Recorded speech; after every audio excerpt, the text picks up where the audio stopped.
Bonjour frères et sœurs en Christ, c'est encore votre frère Jordan. Aujourd'hui, je fais cette vidéo pour vous parler de quelque chose qui me tient vraiment à cœur. Mais avant de commencer, j'aimerais vous poser cette question et faites cet exercice avec moi. C'est quoi être chrétien d'après vous? Lorsque je me pose cette question personnellement, ce qui me vient en tête, honnêtement, être chrétien, c'est accepter Jésus dans sa vie et vivre une belle vie sur cette terre. Genre, j'ai tout ce que je veux. J'ai un bon boulot, j'ai un bon mariage, je suis heureux. Tout marche dans ma vie et voilà, j'ai une belle vie et après, si je meurs, je, je pars au paradis. Ou que si Jésus revient maintenant, je suis enlevé. D'après ma compréhension, c'est... Et j'aimerais croire que c'est ma compréhension et celle de nombreuses personnes. Mais frères et sœurs, et si je vous disais que j'avais tort? Si vous trouvez également dans cette situation, et si nous avions tort de penser ainsi? Car lorsque... D'abord, avant de rentrer dans le bain du sujet, j'aimerais vous faire un petit témoignage. Ça va faire plus de 8 ans que je suis chrétien. J'ai donné ma vie à Jésus en 2017, je me rappelle très bien, sans rentrer dans tous les détails, mais c'était lors d'une rencontre avec le pasteur Jacob, un pasteur que j'aime énormément, que je respecte. Et on était en train d'échanger, il a posé cette question, il a dit qui connaît Jésus? Alors tout fier et tout, je me suis dit oui, moi je le connais. Il a dit, il a fait quoi? J'ai dit, mais il est mort pour le pardon des péchés. Il m'a dit, si, c'est vrai. Et moi, tout fier et tout content, j'ai dit, mais écoute, c'est vrai que je pars pas à l'église tout le temps, mais quand même, j'en sais des choses sur Jésus. Mais il est encore allé plus loin. Il m'a dit, non seulement que Jésus est mort à la croix pour sauver le monde, mais il est mort pour te sauver toi personnellement. Jésus a été cloué sur cette croix il y a 2000 ans pour moi. Et maintenant, avec du recul, j'ai compris que le Saint-Esprit m'a touché énormément lorsque j'ai écouté cette parole. Et ça a suffi à me convaincre d'aller me baptiser. Et 8 ans plus tard, me voilà là, encore en train de parler de Jésus. La morale de l'histoire, c'est... Je ne me suis pas converti parce que j'ai été délivré des démons. Je ne me suis pas converti parce que j'ai été guéri d'une grande maladie. J'ai pas été converti parce que je voulais un visa, un travail ou rien de ces choses matérielles que nous courons après maintenant. Non. Je me suis converti et j'ai cru en Jésus à cause de son sacrifice et de son amour pour moi. J'ai compris dans quel état j'étais, dans cet état de péché. Avec cette nature pécheresse, j'ai vu mes propres limites et j'ai décidé de donner ma vie à Jésus. Et plus tard, le long du chemin, j'ai commencé à apprendre à propos de la sanctification, la sainteté, ce que Dieu voulait, ses lois et tout ça. Mais encore plus loin, j'ai commencé à entendre ces messages sur la grandeur de Dieu et tout ce qu'il était capable de faire. Et naturellement, moi, je suis ce genre de personne, bien même avant que je me convertisse, j'étais très ambitieux. Et je le suis toujours. Je suis très ambitieux, je veux accomplir de grandes choses, de grandes carrières, de grandes entreprises, venir en aide à des millions de gens, avoir de l'argent, être riche, avoir une vie épanouie. Ce genre de bonheur, quoi. Ce que je voulais avoir, tout ce que le monde a à offrir. Et je pense que beaucoup de gens sont dans cette situation. Et jusque-là, c'est pas un péché de vouloir ces choses, non. Il n'est nulle part dit dans la Bible que c'est un péché de vouloir ces choses. Mais depuis 2021, je me suis battu de toutes mes forces. J'ai fait des études dans de grandes écoles. Je suis diplômé, j'arrive pas à trouver un emploi adéquat à mon diplôme, j'arrive pas. Et j'ai lancé plusieurs business, sans succès. Tout ce que j'entreprends, ça ne marche pas. Alors, je me suis mis à crier à Dieu, surtout cette année. Je me suis mis à crier à Dieu, à dire, mais qu'est-ce qui ne va pas, Dieu? Je t'ai dans ma vie, je t'ai Jésus, mais pourquoi je ne prospère pas? Pourquoi je rencontre de l'échec dans tout ce que je fais? Et j'ai fait cette prière, je crois, en février, j'ai dit, parce qu'il y avait ce verset qui me parlait. Ce verset, c'est dans Proverbe, qui dit, nombreux sont les plans dans le cœur de l'homme, mais seul le dessein de Dieu se réalise. J'ai déposé tous mes plans devant Dieu. J'ai dit, écoute Dieu, voici j'ai cette carrière, j'ai des business, j'ai tout ce que j'aimerais faire, mais si c'est pas ta volonté, alors montre-moi ce que tu attends de moi. Et même si elle est contraire à ce que je voudrais faire, je l'accepterai. Alors, Dieu a commencé à me parler et sa réponse va vous surprendre. Dieu a commencé à me parler et sa réponse va vous surprendre. J'ai commencé à comprendre que, et pour mettre la fondation, je vais vous donner un verset. C'est dans Matthieu chapitre 6, verset 33. Jésus dit, cherchez premièrement le royaume de Dieu et sa justice. Et toutes ces choses vous seront données par-dessus tout. Tout ce que, pendant ces 5 dernières années, je me suis battu à chercher, Jésus l'appelle ces choses. Ce carrière, ce business, ce mariage, cet enfant, l'argent, la réussite, je ne sais pas, mettez-y tout ce que vous voulez, tout ce qu'il y a de matériel, tout ce que l'homme vit pour, tout ce pourquoi vous vous réveillez chaque matin. Jésus dit, ces choses. Et lorsque je lis ce verset, je comprends à quel point Jésus minimise l'objectif de toute une vie, de toute une génération, parce que on cherche tous le bonheur au final, hein. Faut se le dire, on veut tous être heureux, on veut tous avoir une belle maison, avoir toutes ces choses, mais je dis ces choses.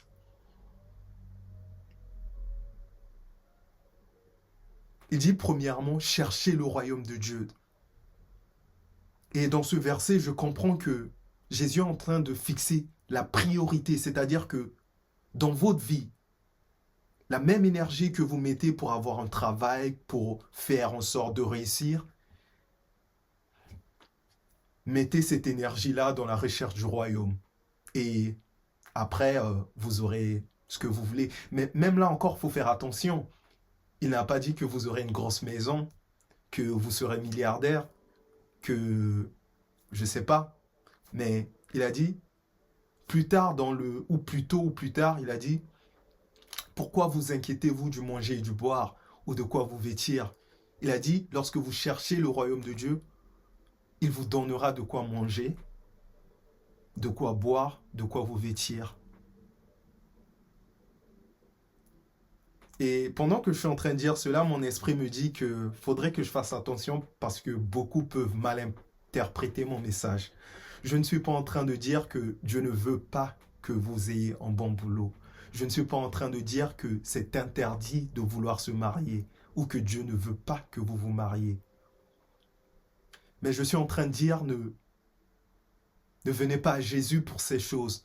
N'en faites pas tout l'objectif de votre vie. Ne courez pas après ces choses. Car Jésus dit même encore plus tard, ce sont les gens du monde, les païens, qui recherchent ces choses. Oh Seigneur, je ne sais pas, je ne suis pas un prédicateur. Je ne sais pas si vous comprenez ce que je dis comme je l'ai reçu. Je ne sais pas si j'arrive à vous transmettre, mais... Ah Seigneur, have your way. Et pour vous démontrer ce que je suis en train de dire, Jésus, il était le Fils de Dieu, c'était un homme, il avait tout pouvoir sur cette terre, mais il n'a jamais cherché la réussite, lui personnellement. Il n'a jamais cherché la réussite, il n'a jamais cherché à s'amasser les choses du monde comme chrétiens d'aujourd'hui, nous le faisons. Et Non seulement qu'il n'a jamais fait, vous pouvez me dire, oui, mais Jésus, c'était le Fils de Dieu, il avait une mission claire, précise, très grande. Oui, d'accord, mais aucun de ses disciples n'a cherché ces choses non plus. Aucun de ses disciples n'a cherché ces choses non plus. Les premiers chrétiens n'ont jamais cherché à avoir de grosses maisons, n'ont jamais cherché à, je ne sais pas, tout ce que vous voulez. Ce n'était pas leur objectif. Leur objectif, c'était le royaume de Dieu et répandre le royaume de Dieu sur terre. C'était ça ce qu'ils cherchaient.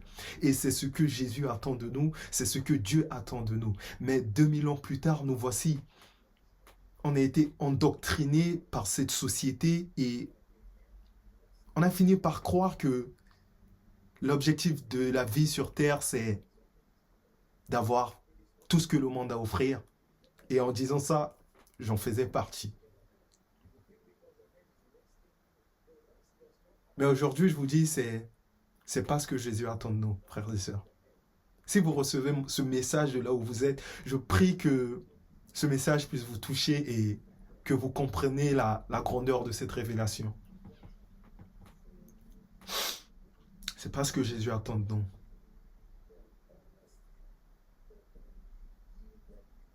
Mais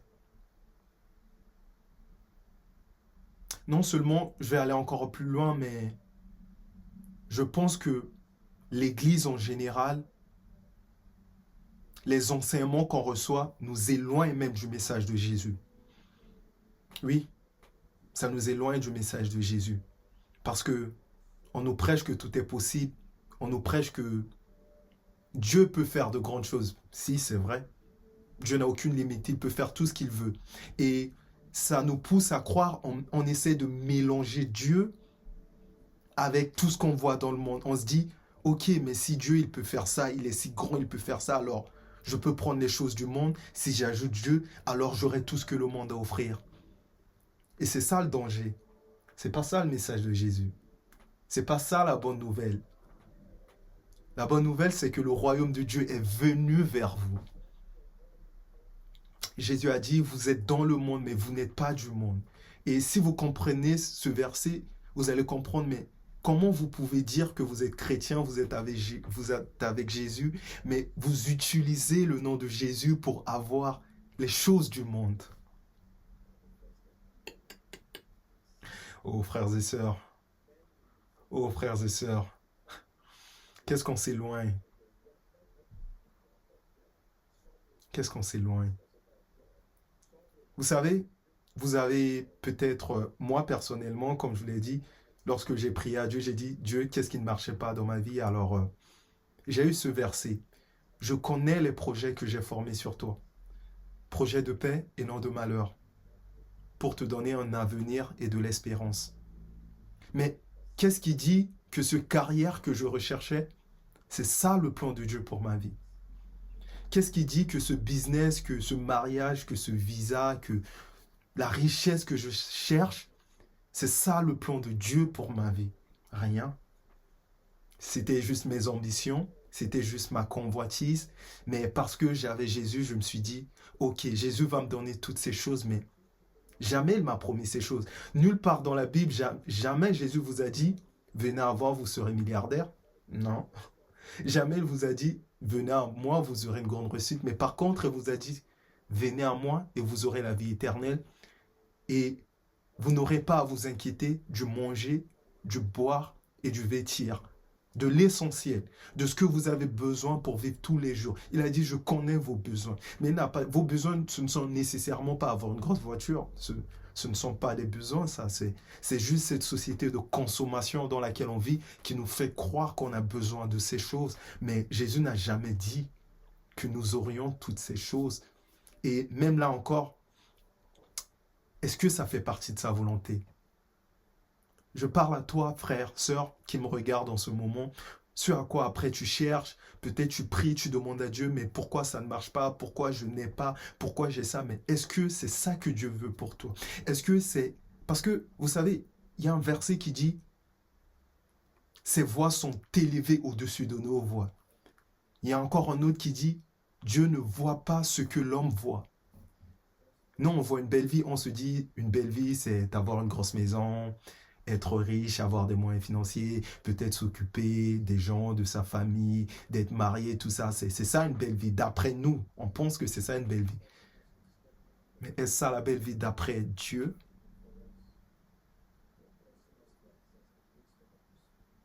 Frères et sœurs, je vous parle aujourd'hui parce que j'aimerais vous ramener à l'essentiel. Je vous parle aujourd'hui parce que je pense que le peuple de Dieu s'est vraiment éloigné du message de Jésus. Oui. Ce que vous entendez maintenant sur les réseaux, les prédications, tout ça, je ne pense pas que c'est ce que Jésus prêchait il y a 2000 ans. Non, non, non, non. Je ne le crois pas. Je ne le crois pas. Je ne le crois pas. C'est pas ce que Jésus prêchait il y a 2000 ans.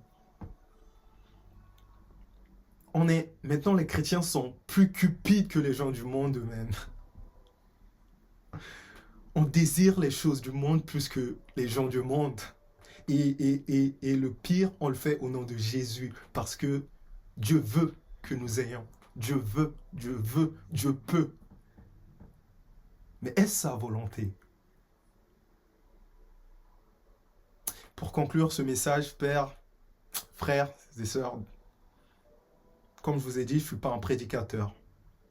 Mais cette révélation est tellement transformative que je ne pouvais la garder pour moi-même. Je me suis dit, je vais faire cette vidéo et la partager. Peu importe là où vous êtes, si ce message vous parle, alors je prie cette graine puisse tomber dans la bonne terre, qu'elle puisse produire du fruit en vous. Mais ne la gardez pas pour vous, car il y en a encore des millions qui pensent peut-être de cette manière. Partagez. Pas nécessairement ma vidéo, mais vous-même, partagez ce que vous avez compris aux autres.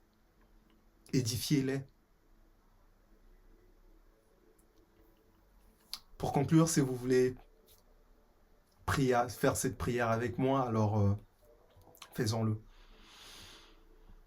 Seigneur Père, je te remercie, Père, de ce que tu nous as parlé encore en ce jour, de ce que, voici, Père, nous avons longtemps cru que courir après ces choses, Père, c'était ta volonté. Nous avons cru que avoir les choses du monde, c'était ce que tu voulais pour nous, Père. Mais en faisant cela, Père, nous ne nous sommes pas rendus compte que nous nous étions éloignés de toi, Père. Car tu as dit, cherchez premièrement le royaume de Dieu et sa justice, Père. L'homme que tu as conçu, tu ne l'as pas conçu dans le but de rechercher des biens matériels, des choses du monde ou tout ce que le monde a à offrir. Mais tu l'as conçu pour te rechercher toi et ta justice, Père.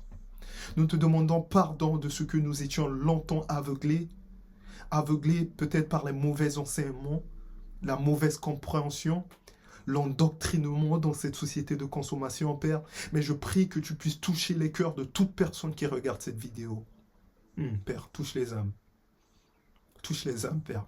Que des vies puissent être transformées. Touche ce frère ou cette sœur qui me regarde en ce moment, Père. Touche sa vie si pendant longtemps il était après, je ne sais pas, un boulot, un business, une carrière, de l'argent, un mariage, des enfants, une maison. Ramène cette personne à l'essentiel, Père. C'est toi que cette personne doit chercher avant tout, pas ces choses. Même si cette personne devrait être à la rue, même si cette personne devrait manquer de tout, mais si cette personne est à toi, Jésus, elle doit se réjouir, Père, car elle a tout. Merci, Père. Père, je te prie pour les âmes, tous ces millions de personnes, Père, qui cherchent ce qui n'est même pas l'essentiel. Tous ces milliers d'âmes, Père, qui cherchent ce que ne fait pas partie de ton plan, Père. Ramène-les vers toi. Ô Père, que cette parole puisse tomber dans la bonne terre, qu'elle puisse produire du fruit. Je te remercie pour ces vies, je te remercie pour cette journée. Bénis la vie de toute personne qui regardera cette vidéo. Que ta paix demeure sur eux et remplis-les de ton esprit, qu'ils puissent être guidés. dans le chemin qui mène à la vie. Au nom de Christ Jésus, je t'en sais prier. Amen. Soyez bénis, frères et sœurs. Je vous souhaite une bonne journée. Que l'Esprit de Dieu soit avec vous et vous accompagne.